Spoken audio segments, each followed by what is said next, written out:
నమస్కారం, welcome to సష TV news. ముందుగా headlines. Municipal engineering కార్మికుల సమస్యలను పరిష్కరించాలని సిఐటియు డిమాండ్.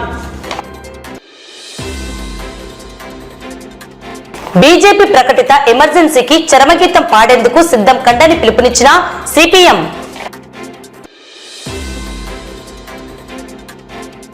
కల్వరి కరుణ ప్రార్థన మందిరం వారి ఆధ్వర్యంలో దైవ సేవకుల సదస్సు.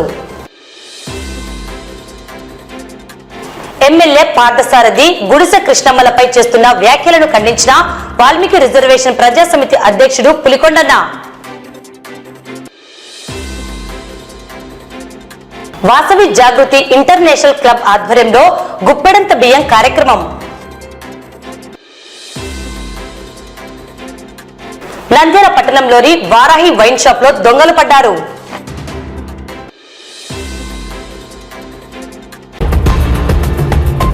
రాష్ట్ర వ్యాప్తంగా 13,000 మందికి పైగా ఉన్న ఇంజనీరింగ్ కార్మికుల సమస్యల పరిష్కారం చేయాలని సిఐటియు నేతలు ప్రభుత్వాన్ని డిమాండ్ చేశారు.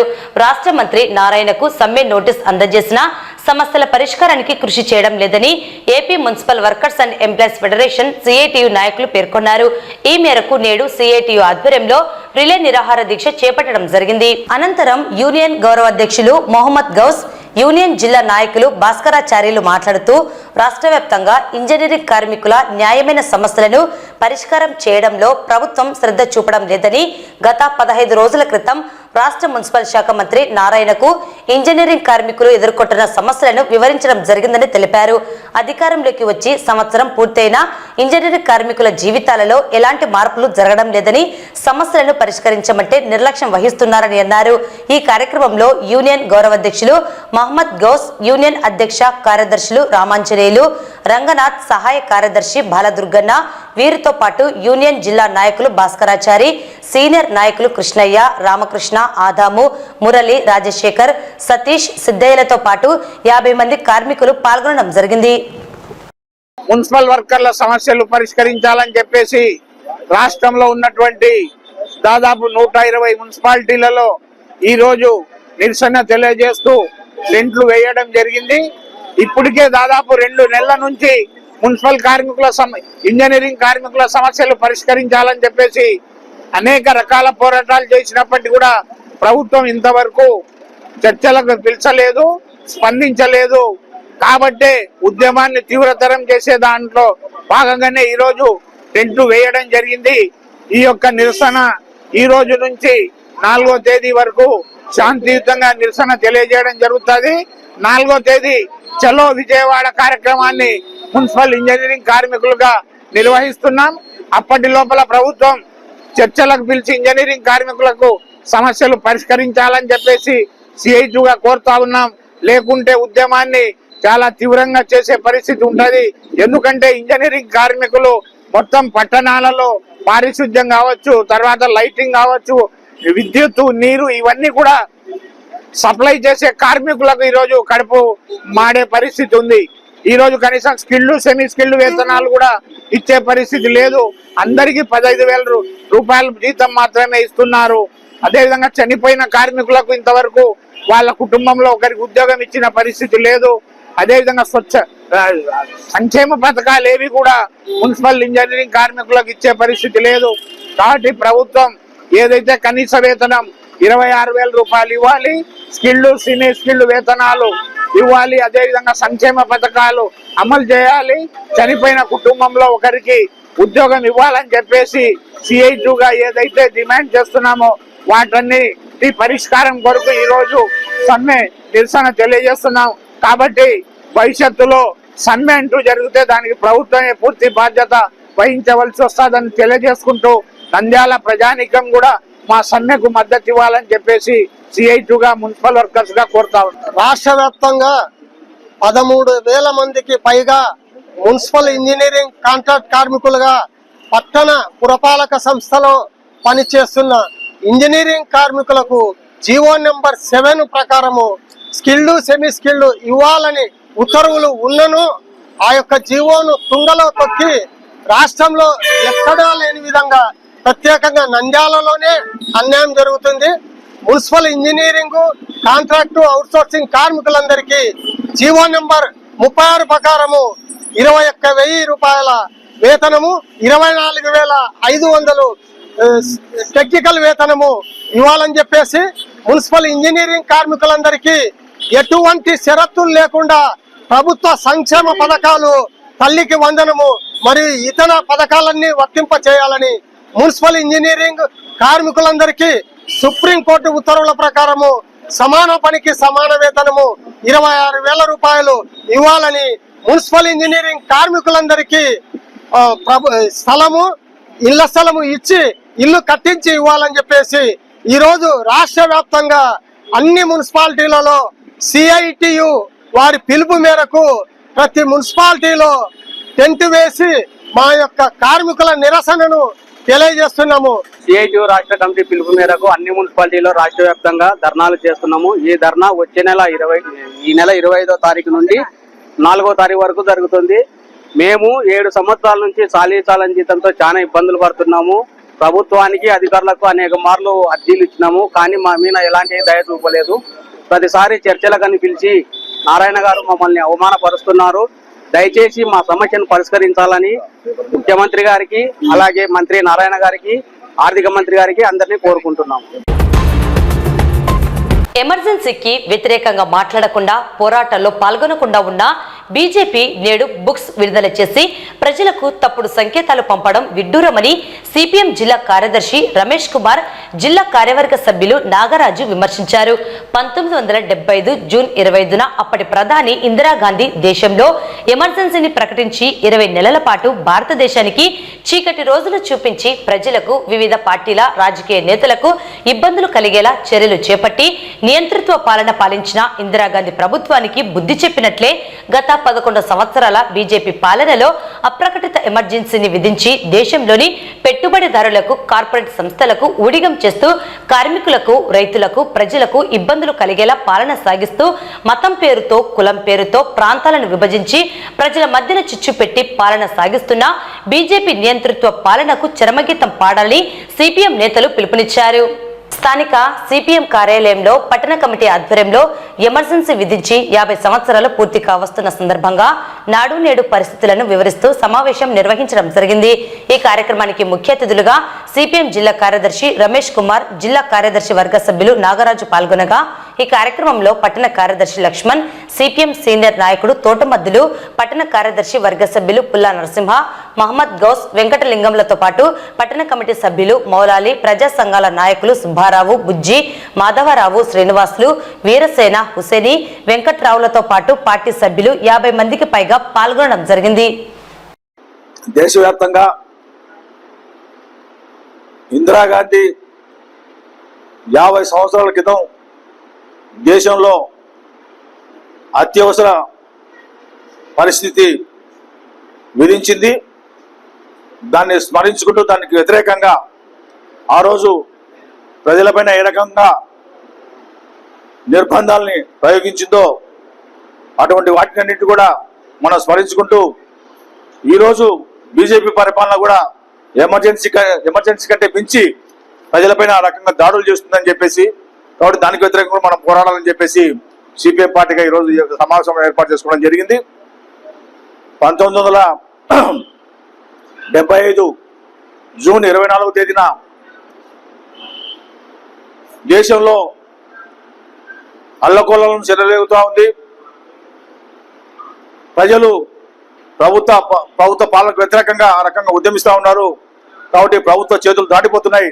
కాబట్టి అత్యవసర పరిస్థితి విధించాలని చెప్పేసి 24వ తేదీ రాత్రి లేఖ రాష్ట్రపతికి ఫక్రుద్దీన్ అలీ అహ్మద్ అనే రాష్ట్రపతి పంపితే ఆయన రబ్బర్ స్టాంప్ మాదిరి దాన్ని పరిశీలించకుండా రాజ్యాంగాన్ని పరిరక్షించాల్సినటువంటి రాష్ట్రపతి రాజ్యాంగ వ్యతిరేకంగా రకంగా 352 చట్టం కింద ఏదైతే అత్యవసర పరిస్థితి ప్రకటించిందో దానికి ఆమోదం ముద్ర వేసినారు. ఎందుకు వేయాల్సి వచ్చిందంటే మరి ఇందిరాగాంధీ యొక్క పరిపాలనకు వ్యతిరేకంగా దేశవ్యాప్తంగా అప్పటికే పెద్ద ఎత్తున ఆందోళన కొనసాగుతూ ఉన్నాయి. కార్మిక వర్గం కావచ్చు, విద్యార్థులు కావచ్చు, యువకులు కావచ్చు, నిరుద్యోగులు కావచ్చు, ఆ రకంగా స్థానిక సమస్యల పైన కావచ్చు ఆ రకంగా పెద్ద ఎత్తున ఆందోళన కొనసాగుతూ ఇందిరాగాంధీ ప్రభుత్వ వ్యతిరేకంగా ఆ రకంగా ఆందోళన కొనసాగుతుంటే ఇందిరాగాంధీ తన యొక్క పదవిని కాపాడుకోవడానికి ఆ రకంగా అత్యవసర పరిస్థితి విధించాల్సిన పరిస్థితి ఏర్పడింది. అలహాబాద్ హైకోర్టు జూన్ 12వ తేదీన మరి నీ యొక్క ఎన్నిక చెల్లదు అని చెప్పేసి ఎప్పుడైతే తీర్పిచ్చిందో మరి నా యొక్క ప్రధాన పదవికి ముప్పు వస్తుందని చెప్పేసి మరి జూన్ 25వ తేదీన అత్యవసర పరిస్థితి విధించేటువంటి పరిస్థితి ఏర్పడింది. మరి ఆ యొక్క అత్యవసర పరిస్థితిలో దేశవ్యాప్తంగా మరి ప్రతిపక్ష నాయకులను, విద్యార్థులను, కార్మిక ఉద్యమ నాయకులను పెద్ద ఎత్తున ఈరోజు అరెస్ట్ చేసినారు. అంటే దాదాపుగా 1,13,000 మందికి పైగా కార్యకర్తలను ఇందిరాగాంధీ అరెస్ట్ చేసి మీసా అనేటువంటి చట్టం పైన జైల్లో పెట్టేసి ఆ రకంగా బెయిల్ రాకుండా చేసే పరిస్థితి ఏర్పడింది. చాలా మంది మన జిల్లాలో అనేక మంది కార్యకర్తలను ఆ రకంగా అరెస్ట్ చేయడం అనేటువంటి జరిగింది. మన కర్నూలు జిల్లాలో ఉన్నటువంటి మాజీ ఎమ్మెల్యే గఫూర్ గారిని కూడా ఆ రోజు అరెస్ట్ చేయడం అనేటువంటి జరిగింది. పెద్ద పెద్ద నాయకులను ఆ రోజు అరెస్ట్ చేసినారు. మరి ఈ అరెస్టులకు వ్యతిరేకంగా, ఎమర్జెన్సీకి వ్యతిరేకంగా ఆ రోజు సిపిఎం పార్టీ కార్యకర్తలు కావచ్చు, ప్రజాతంత్రవాదులు కావచ్చు, అనేక మంది ఆ రోజు ఆందోళన చేసినటువంటి ఫలితంగా 18 నెలల కాలంలో ఇక నా పైన ఒత్తిడి ఎక్కువైంది, నా పైన ప్రజల్లో వ్యతిరేకత పెరుగుతా ఉందని చెప్పేసి 18 నెలల తర్వాత ఎమర్జెన్సీ ఎత్తివేసేటువంటి పరిస్థితి ఏర్పడింది. గత ఎమర్జెన్సీ కాలం ముగిసి 50 సంవత్సరాలు పూర్తవుతున్న సందర్భంగా నాటి ఎమర్జెన్సీ కాలంలో గత ప్రభుత్వాలు చేసినటువంటి దుర్మార్గాలు, అన్యాయాల్ని ప్రస్తావిస్తూ ఈరోజు మోడీ కూడా నాటి ఎమర్జెన్సీని తలపించే పద్ధతి. ఒక మాటలో చెప్పాలంటే గత ఎమర్జెన్సీ కంటే ఎక్కువ మోతాదులో ప్రజాస్వామ్యాన్ని, రాజ్యాంగ విలువల్ని ఈరోజు నాశనం చేసే పద్ధతుల్లో మోడీ ప్రభుత్వం పరిపాలన చేస్తూ ఉంది. ఒకవైపు ఎమర్జెన్సీ అనే పదం లేదు, కానీ అప్రకటిత ఎమర్జెన్సీ మొత్తం కార్మికుల, ఉద్యోగుల యొక్క హక్కులన్నీ హరించి వేసి బడా పెట్టుబడిదారులకు, కార్పొరేట్ శక్తులకు ఊడిగం చేసే పద్ధతిలో, లాభాలు పెంచి పెట్టే పద్ధతుల్లోనే ఈరోజు కార్మికుల్ని నయా బానిసలాగా మార్చేసే పద్ధతుల్లో నాటి బ్రిటిష్ పాలకులు ఇచ్చినటువంటి కార్మిక చట్టాలన్నింటిని రద్దు చేసి నేడు 4 సివిల్ కోడ్లుగా మార్చేసి కార్మికుల్ని బలిపశువులు చేసే ప్రయత్నం జరుగుతూ ఇటువంటి ప్రజా వ్యతిరేక, కార్మిక వ్యతిరేక విధానాల్ని వ్యతిరేకిస్తున్నటువంటి అభ్యుదయవాదులను, ప్రజాస్వామ్యవాదుల్ని, ప్రజా సంఘాల నాయకుల్ని ఈరోజు ఇండైరెక్ట్ గా ఈరోజు యుఏపిఏ పేరు మీద ఈరోజు కారాగారాల్లో శిక్షింప చేస్తా ఉన్నారు. దుర్మార్గంగా వాళ్ళ అనారోగ్యం గురి చేసే పద్ధతుల్లో, ప్రాణాలు వదిలిపెట్టే పద్ధతుల్లో చేస్తున్నారు. నంద్యాల పట్టణంలో కల్వరి కరుణ ప్రార్థన మందిరం వారి ఆధ్వర్యంలో పాస్టర్ కడియం అనిల్ నిర్వహణలో డాక్టర్ మణిరాజ్ భాస్కర్ అధ్యక్షతన దైవ సేవకుల సదస్సు నిర్వహించడం జరిగింది. ఈ సదస్సులో వినుకొండ నుండి వచ్చిన పాస్టర్ జాన్ పీటర్ ముఖ్య అతిథిగా హాజరై దైవ సేవకులకు సేవా పరిచర్యలో పాటించే పలు విషయాలను తెలియజేశారు. కార్యక్రమంలో నంద్యాల జిల్లాలోని పాస్టర్లు, సంఘ పెద్దలు పాల్గొన్నారు. బ్రదర్ అనిల్ పాస్టర్ గారు 40 రోజులు ఇలా సంఘక్షేమం కొరకు, సమాజ క్షేమం కొరకు, దేశ క్షేమం కొరకు అందరూ క్షేమంగా ఉండాలని దీని కొరకు ఉపవాసం ఉండి ఎంతో భారముగా ప్రార్థన చేస్తూ వచ్చారు. అట్లాగే అనేక మంది సేవకులు పిలిపించి వాక్యం వాళ్ళకి వినిపించాలని, వాళ్ళ సంఘాలు అభివృద్ధి చెందినట్లుగా, వాళ్ళు కూడా ఆశీర్వదించబడినట్లుగా అందరూ క్షేమంగా ఉండాలనే ఉద్దేశంతో ఇలా మీటింగ్ ఏర్పాటు చేశారు. ఇలా నన్ను కూడా అక్కడి నుంచి పిలిపించడం జరిగింది వాక్యం వాళ్ళు బోధించాలని. పాస్టర్ అనిల్ గారు 40 దినాలు ఉపవాస ప్రార్థనలు జరిపి ముగింపు దినముగా ఈరోజు సేవకులందరినీ పిలిచి నంద్యాల జిల్లాలోని సేవకుల సదస్సు ఏర్పాటు చేసి, ముఖ్యంగా మరి వినుకొండ నుండి జాన్ పీటర్ అయ్య గారిని పిలిపించి ఆయన ద్వారా ప్రత్యేకమైన ప్రార్థన ప్రసంగమును వినిపించి మరి అందరిని కూడా ఉత్తేజపరిచారు, ఉజ్జీవము కురిపించారు. అంతేకాకుండా దేవుని మహిమ ప్రభావాలు ఇక్కడ వెలుసిల్లాయి. అంతేకాకుండా మహిమ దిగి వచ్చే విధంగా జరిపినటువంటి ఈ యొక్క ప్రార్థన సమావేశము మీరు జయప్రదం చేసి మీరే ఘనత, మహిమ, ప్రభావాలు పొందుకునేందుకు వేలాది వలసతో చెల్లిస్తున్నాము. చేరవచ్చిన ప్రతి ఒక్కరిని దీవించండి. ఈరోజు ఈ యొక్క 25వ తారీఖు 2025 సంవత్సరము జూన్ మాసంలో జరిగినటువంటి ఈ యొక్క దైవ సేవకుల సదస్సు దేవుడు మహిమకరంగా, ప్రజలందరికీ ఆశీర్వాదకరంగా, సేవకులకు ఆశీర్వాదకరంగా దేవుడు ఈ యొక్క కార్యక్రమాన్ని జయప్రదం చేసి నడిపించాడని బట్టి దేవునికి స్తోత్రాలు చెల్లిస్తున్నాను. అంతేకాకుండా ఈ యొక్క సేవకుల సదస్సులో వినుకొండ ప్రాంతం నుంచి దైవజనులు, గొప్ప దైవజనులు, విరివిగా వాడబడుతున్నటువంటి దైవజనులు జాన్ పీటర్ అయ్య గారితో చాలా ముఖ్యమైన సందేశాలు, సేవకులకు ఏ విధంగా అయితే సేవలో బహుబలంగా వాడబడాలో, సేవలో ఎటువంటి లక్షణాలు ఉంటే సేవ ఇంకా ఏ విధంగా ఎదుగుతాదో, ముందుకు వెళ్తాదో అని కొన్ని సేవకులకు సంబంధించినటువంటి విషయాలు క్లుప్తంగా వారు కొన్ని విషయాలు తెలియజేశారు. అంతేకాకుండా సేవకులు కూడా చాలా టైం అయినప్పటికీ శ్రద్ధాశక్తితో ఈ యొక్క వాక్యాన్ని విని వారందరూ ఇక రాబోయే కాలంలో బహుబలంగా సేవ చేయడానికి తీర్మానం చేసుకున్నారు. అందును బట్టి దేవునికి స్తోత్రాలు. ఇటీవల ఆదోని ఎమ్మెల్యే డాక్టర్ పార్థసారథి మరియు గుడిసె కృష్ణమ్మ పాల్గొన్న ఒక కార్యక్రమంలో సర్పంచ్ ఉద్దేశించి మాట్లాడిన మాటలను బీసీ, ఎస్సీ, ఎస్టీ, మైనార్టీ సంఘాల నాయకులు వక్రీకరించి వారిని విమర్శించడం సరికాదని వాల్మీకి హక్కుల పోరాట సమితి అధ్యక్షుడు బోయపులి కొండన్న పేర్కొన్నారు. ఈ మేరకు స్థానిక జిల్లా వాల్మీకుల ప్రధాన కార్యాలయంలో వారు మీడియా సమావేశం నిర్వహించి వివరాలను వెల్లడించారు. ఈ కార్యక్రమంలో వాల్మీకి రిజర్వేషన్ ప్రజా సమితి సభ్యులు పాల్గొన్నారు. గత వారం రోజులుగా ఆదోని ఎమ్మెల్యే డాక్టర్ పార్థసారథి పైన, అదేవిధంగా శ్రీమతి గుడిసె కృష్ణమ్మ గారి పైన ఒక సర్పంచ్ని అవమానించారని చెప్పి వివిధ ప్రచార మాధ్యమాల్లో బీసీ, ఎస్సీ, ఎస్టీ, మైనార్టీ సంఘాలని పేరు పెట్టుకొని బీసీ అభ్యర్థులని టార్గెట్ చేసి మాట్లాడుతూ ఉన్నారు. ఇది మంచి పద్ధతి కాదని చెప్పి వారికి సలహాలు ఇస్తా ఉన్నాం. ఎందుకంటే అక్కడ జరిగిన సంఘటన ఏంటిదో మీరు తెలుసుకోకుండా, పూర్తిగా తెలుసుకోకుండా కేవలం కులం వాడారని చెప్పి దానితోనే అవమానించారని చెప్పి మరి గత వారం రోజులుగా వివిధ రూపాల్లో అనేక చోట్ల వారి పైన ఆరోపణలు చేస్తా ఉన్నారు. ఇది మంచి పద్ధతి కాదు. గతంలో కూడా మరి డోన్ ఎమ్మెల్యే గారు ఇద్దరు బోయ పిల్లలని కాళ్ళ కింద కూర్చోబెట్టుకుని కొట్టినప్పుడు ఈ బీసీ, ఎస్సీ, ఎస్టీ, మైనార్టీ సంఘాల నేతలు ఎక్కడికి పోయారని చెప్పి మేము ప్రశ్నిస్తా ఉన్నాం.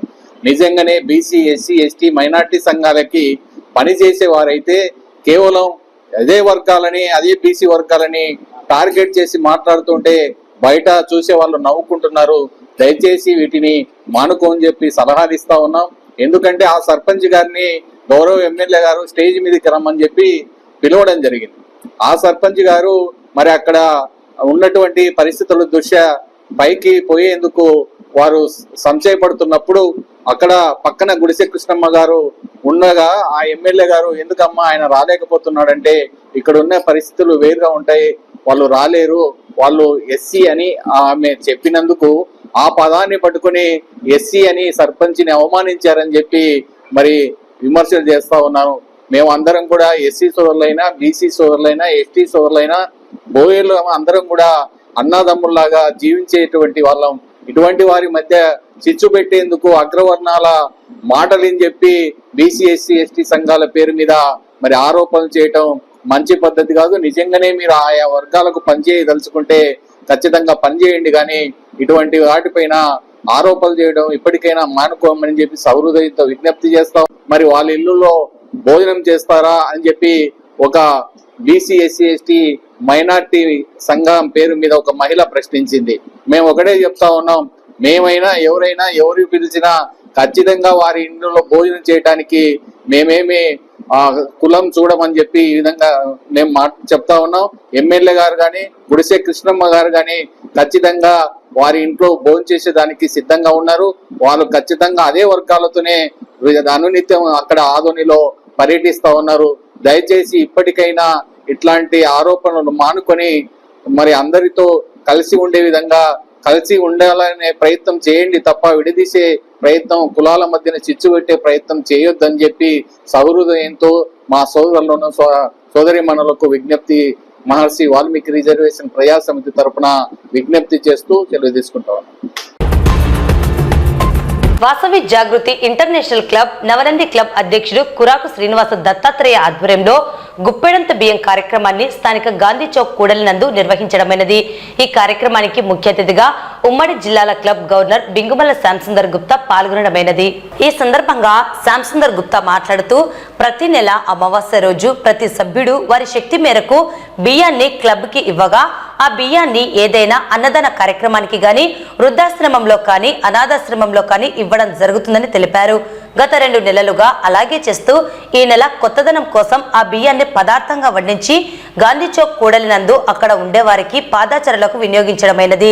ఇలాగే ప్రతి నెల అమావాస్య రోజు సభ్యుల సహకారంతో నిర్వహిస్తామని తెలిపారు. ఈ కార్యక్రమంలో కేబినెట్ కార్యదర్శి Mallipeddi Nagaraju, deputy governor Boggarapu Pushpalatha, Navanandi club కోశాధికారి తేజ, ప్రోగ్రాం కోఆర్డినేటర్ జనార్దన్, సభ్యులు శివశంకర్, మనోజ్, మోహన్, వాసు, మురళి, దియాల మోహన్, కృష్ణమోహన్, రంగయ్య, మల్లికార్జున, కృష్ణమోహన్, మనోజ్ తదితరులు పాల్గొన్నారు. వాసవి జాగృతి ఇంటర్నేషనల్ క్లబ్ వారి ఆదేశాల మేరకు వాసవి జాగృతి క్లబ్ నవనంది క్లబ్ ఆధ్వర్యంలో మరియు సభ్యుల సహకారంతో ప్రతి అమావాస్యకు గుప్పెడంత బియ్యం అనే కార్యక్రమము చేపట్టడమైనది. ఆ కార్యక్రమం భాగంగానే ఈరోజు బియ్యం బదులు దాన్ని వంట చేయించి దారిన పోయే వారికి ప్రసాదంగా పంచాలని ఒక నిర్ణయంతోనే ఈరోజు ఈ కార్యక్రమం చేపట్టడం అనేది.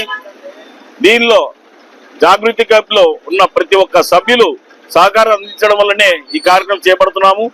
అలాగే ఈ నెల అమావాస్య ఈ రోజు, వచ్చే నెల అమావాస్య రోజు కూడా ఇంకో పద్ధతిలో ఇంకో ప్రాంతంలో ఇలాంటి కార్యక్రమాలు చేపడుతూ ప్రతి అమావాస్యకి కార్యక్రమం చేపడతామని తెలియజేసుకుంటూ సహకరించే సభ్యులందరికీ నమస్కారం తెలియజేసుకుంటున్నాను. వాసవి జాగృతి క్లబ్ తరఫున ప్రతి నెల గుప్పెడి బియ్యం కార్యక్రమానికి ప్రతి చోట ఇలానే అన్నదానం చేయాలని వేరే వేరే ప్రాంతంలో వాసవి జాగృతి వేణుగోపాల్ గారు ఒక నియమంగా పెట్టినారు. దాన్ని మన నంద్యాల గవర్నర్ జిల్లా గవర్నర్ శ్యామ్ సుందర్, ఆయన బెంగుమల్ల శ్యామ్ సుందర్ గారి ఆధ్వర్యంలో అందరము కలిసి ఆదేశాలుగా అందరము కలిపి ప్రతి సభ్యుడు, దీంట్లో సభ్యులు సుమారుగా నంద్యాల గ్రామానికి చెందిన వాళ్ళు 40 నుంచి 50 మంది ఉన్నారు.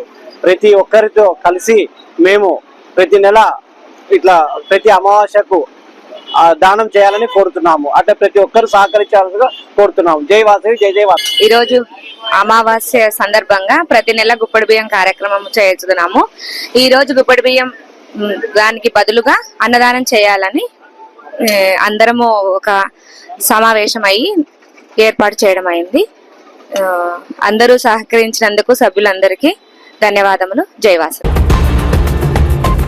నంద్యాల పట్టణం పద్మావతినగర్ మెయిన్ రోడ్ లో ఏర్పాటు చేసిన వారాహి వైన్ షాప్ లో దొంగలు పడి 23,000 విలువ గల మద్యం బాటిళ్లు, అలాగే 1,600 రూపాయల విలువ గల కట్ నోట్లు చోరు చేసినట్లు వైన్ షాప్ యజమాని పేర్కొన్నారు. సోమవారం అర్ధరాత్రి దాటిన తరువాత షట్టర్ను తొలగించి క్యాష్ కౌంటర్ లో ఉన్న కట్ నోట్లను తీసుకుని వివిధ రకాల బ్రాండ్లు కలిగిన మద్యాన్ని దొంగలించడం జరిగింది.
సోమవారము ఉదయం మా వాచ్మెన్ చూడగా షట్టర్ ఓపెన్ చేసి ఉంది.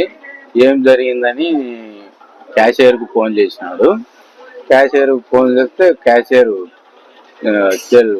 కెమెరాలో చూసుకొని కెమెరాను ఓపెన్ చేసుకొని చూసుకుంటే ఒక దొంగ మిడ్ నైట్ 12:30 నుంచి 1 గంట లోపల షాపులో చొరబడి క్యాష్ కోసం చూసినాడు. క్యాష్ లేకపోతే 1600 కట్ నోట్లు, ఒక 23,000 మందు తీసుకొని పారిపోయినాడు. బ్లాక్ లేబుల్ ఒకటి, బ్లాక్ అండ్ వైట్ ఒకటి, బ్లాక్ డాగ్ ఒకటి, రాయల్ రత్నపూర్ ఒకటి, ఇది 2 మన బ్లాక్ గోల్డ్ 2 సింగిల్ కేసులు కాదు, ఓన్లీ ఒక పుల్లు అట్లా 6 పుల్లులు కాస్ట్లీ తీసుకుపోయినాడు. ఒక ఇంపీరియల్ బ్లూ పుల్లు, ఒక 8 PM పుల్లు, 8 PM గోల్డ్ ఒక పుల్లు, ఇవి 3 పుల్లులు, మొత్తం 7 పుల్లులు తీసుకుపోయినాడు. దీని కాస్ట్ వచ్చేసి 23,000 చిల్లర. బ్యాక్ సైడ్ షేటర్ నుంచి మందు అందించే ఓల్లో నుంచి లోపలికి జరబడి తీసుకొని వెళ్ళిపోయాడు. వార్తలు ముగించే ముందు ముఖ్యాంశాలు మరోసారి. మున్సిపల్ ఇంజనీరింగ్ కార్మికుల సమస్యలను పరిష్కరించాలని సిఐటియు డిమాండ్. బీజేపీ ప్రకటిత ఎమర్జెన్సీకి చరమగీతం పాడేందుకు సిద్ధం కండని పిలుపునిచ్చిన సిపిఎం.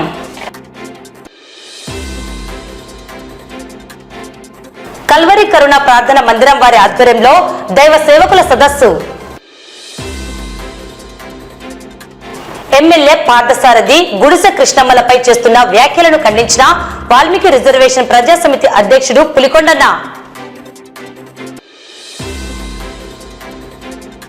వాసవి జాగృతి ఇంటర్నేషనల్ క్లబ్ ఆధ్వర్యంలో గుప్పెడంత బియ్యం కార్యక్రమం. నంద్యాల పట్టణంలోని వారాహి వైన్ షాప్ లో దొంగలు పడ్డారు.